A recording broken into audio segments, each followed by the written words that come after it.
The mind is its own place, and in itself can make a heaven of hell, a hell of heaven. John Milton. There is a quiet kind of exhaustion that doesn't come from physical work.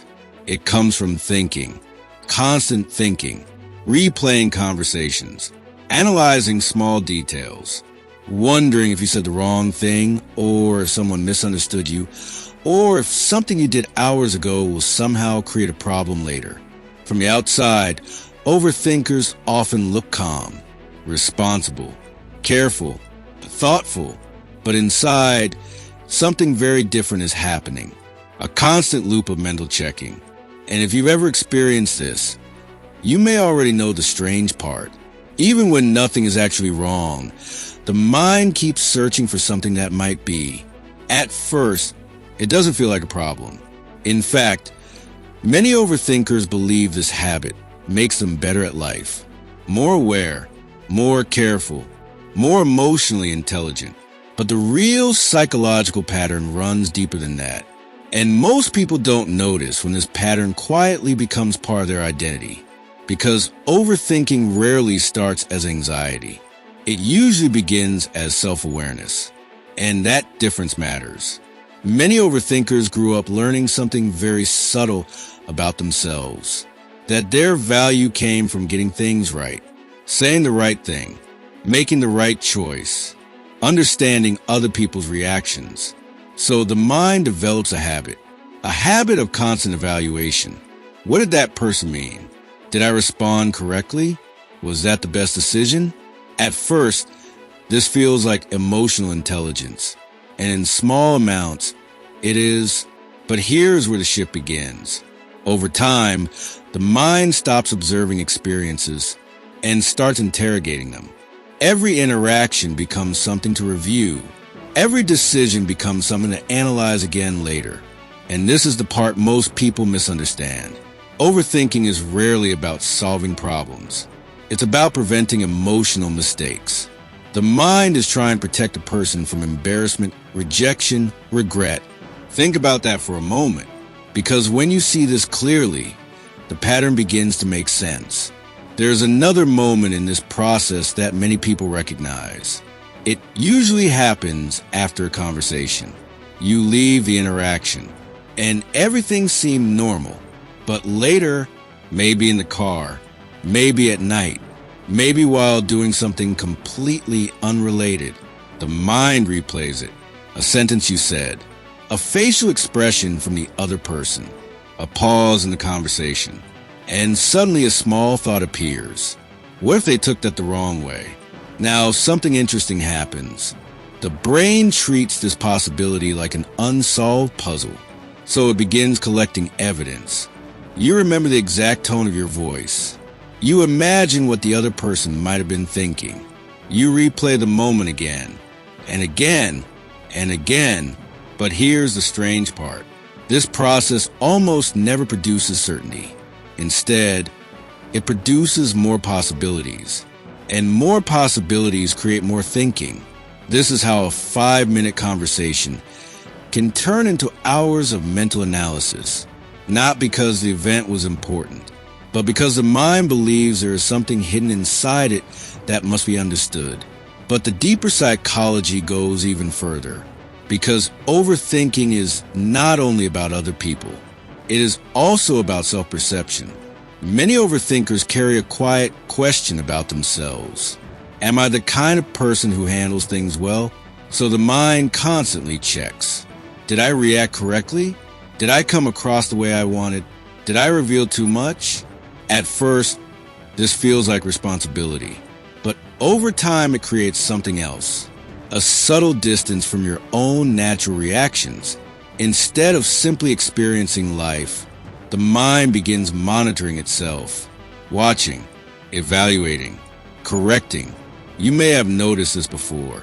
Sometimes while you're talking, another part of your mind is already reviewing what you're saying, almost like a second voice observing the conversation. And this is where mental exhaustion begins, because the brain is trying to do two jobs at the same time: live the moment and audit the moment. No system is designed to run like that forever. But here's the part nobody talks about. Overthinking can slowly reshape how a person sees their own identity. At some point, the label appears. I'm just an overthinker. And strangely, this label can feel accurate because by then the pattern is familiar. The long mental reviews, the second guessing, the emotional fatigue that appears even after small decisions. But when people accept this label, something subtle happens. They stop questioning the pattern. They assume this is simply how their mind works. Yet the truth is a little different. Overthinking is not a personality trait. It is a learned mental strategy, a strategy built around control. The mind believes that if it analyzes enough, predicts enough, reviews enough, it can prevent future emotional pain. But the mind quietly ignores one fact. Human interactions are unpredictable. No amount of analysis can fully control them. And when the mind realizes this, the thinking increases even more, trying harder, searching deeper, hoping that one more round of analysis will finally produce certainty.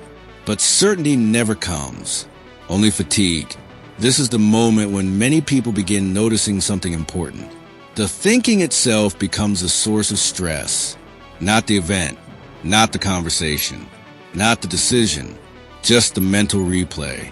And once people see this clearly, another realization appears. The mind was never trying to understand the past. It was trying to protect the future, protect against awkwardness, protect against judgment, protect against feeling like you handled something badly. And when you understand this, the pattern becomes less mysterious. The mind is not broken. It is simply overprotective, like a security system that scans every possible threat. Even when the room is empty, there's also something quietly ironic about overthinkers. Many of them are extremely perceptive about other people. They notice emotional shifts, tone changes, small social signals others miss.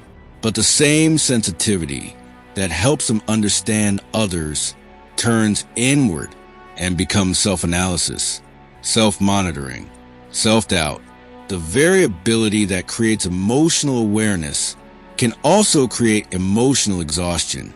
And this is where things begin to shift for many people. Because once you recognize the pattern, something changes. You start seeing the moments when the loop begins. The first small doubt, the first mental replay, the first, what if I handled that wrong? And suddenly the behavior makes sense. The mind isn't searching for truth. It's searching for reassurance. Reassurance that you are acceptable, competent, socially safe. But here's the deeper realization. Most people around you are not analyzing you nearly as much as your mind believes. They are busy analyzing themselves, their own words, their own actions, their own worries. The same loop, just in a different mind. And when people see this clearly, something subtle begins to happen. The mind becomes a little quieter. Not perfectly quiet, but quieter. Because the brain slowly realizes that every moment does not require investigation. Some experiences can simply exist. A conversation can end without review. A decision can be made without mental replay. A small awkward moment can pass without analysis. Not because you stop being thoughtful, but because you stopped assuming that every experience contains a hidden mistake. And for many overthinkers, that realization feels surprisingly freeing. Not dramatic, just lighter, like a background noise slowly fading. So here's a question worth reflecting on. When you catch yourself overthinking, what do you believe your mind is trying to protect you from? Subscribe for emotional clarity.